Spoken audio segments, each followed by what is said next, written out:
Halo, apa kabar semua? Semoga kita sehat selalu, dimudahkan dalam segala urusan, dan dikabulkan doa-doa yang kita panjatkan. Anak-anakku, ketemu lagi di pelajaran tematik. Tema 1, indahnya kebersamaan. Subtema 2, pembelajaran ketiga. Ya, anak-anakku pernah berpikir tidak, kenapa kok kita bisa mendengarkan suara-suara di sekeliling kita, baik itu suara dari teman kita, dari alat musik, atau kejadian-kejadian di sekeliling kita.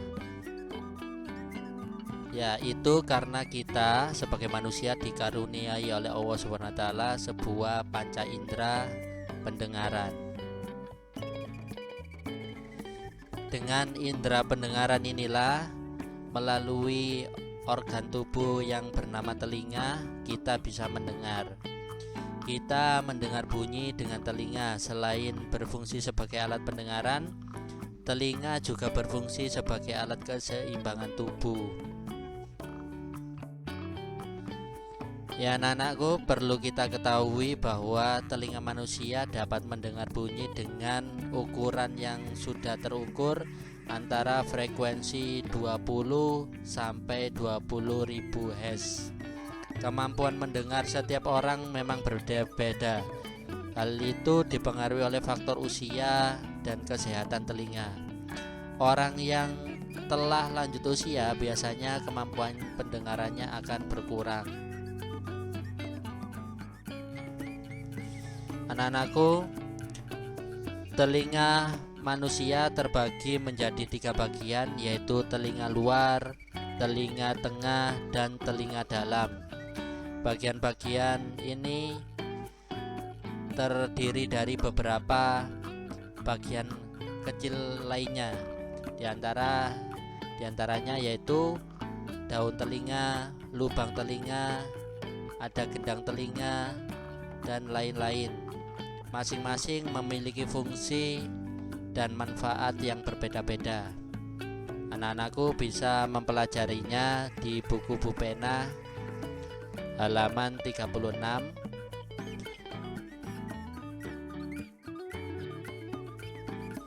Proses mendengar bunyi dimulai dari getaran dari sumber bunyi, kemudian gelombang bunyi ditangkap oleh daun telinga, selanjutnya gelombang bunyi merambat di liang telinga, kemudian bunyi menggetarkan gendang telinga, selanjutnya getaran telinga menggetarkan tulang-tulang pendengaran, dan selanjutnya diterima oleh saraf dan diterjemahkan oleh otak, sehingga getaran-getaran dari lingkungan kita bisa kita dengar. Inilah proses pendengaran bunyi oleh panca indera telinga kita. Ya, anak-anakku, untuk tetap menjaga indera pendengaran kita supaya bisa mendengarkan dengan baik, kita perlu memelihara kesehatan telinga. Hal pertama yang harus dilakukan adalah membersihkan telinga bagian luar secara teratur menggunakan sapu tangan dan air hangat. Ini bisa membantu memelihara kesehatan telinga kita.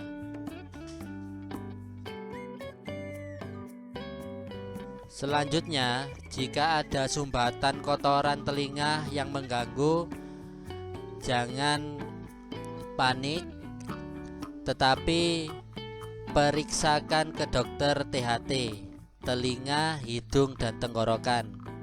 Itu lebih membantu daripada anak-anak nanti ketika telinganya ada kotoran dibersihkan dengan tangan atau alat yang nanti bisa membahayakan jika tidak dilakukan penanganan dengan tepat. Lebih baik kita periksakan ke dokter THT agar terhindar dari resiko cedera atau gangguan telinga yang lainnya.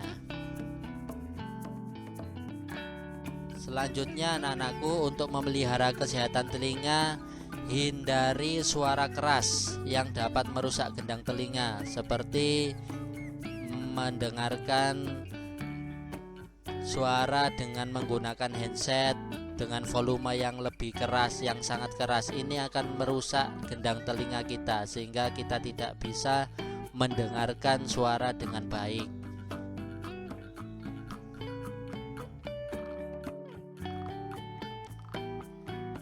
Baik anak-anakku, kita di pembelajaran 3 ini sudah mempelajari tentang alat pendengaran manusia, yaitu berupa telinga, dan bagaimana cara memelihara kesehatan telinga sehingga kita bisa mendengarkan suara dengan baik. Selanjutnya di pembelajaran 3 ini kita mempelajari gagasan pokok dan gagasan pendukung dalam bentuk diagram. Yang perlu dipelajari adalah bahwa satu paragraf bisa dijadikan hanya satu diagram. Sebelumnya kita sudah mempelajari bagaimana kita menjadikan satu buah paragraf menjadi satu buah diagram gagasan pokok dan gagasan pendukung. Selanjutnya anak-anak bisa berlatih kembali membuat diagram gagasan pokok dan gagasan pendukung dengan Ayo Berlatih di halaman 38 Bu Pena. Di situ ada paragraf atau teks yang memiliki 3 paragraf yang berjudul toleransi saat bekerja bakti. Berarti jika di situ terdapat 3 paragraf, maka kita bisa membuat 3 diagram gagasan pokok dan gagasan pendukung. Selamat belajar, tetap semangat meskipun belajar di rumah. Sekian video kali ini, semoga bermanfaat. Wassalamualaikum warahmatullahi wabarakatuh.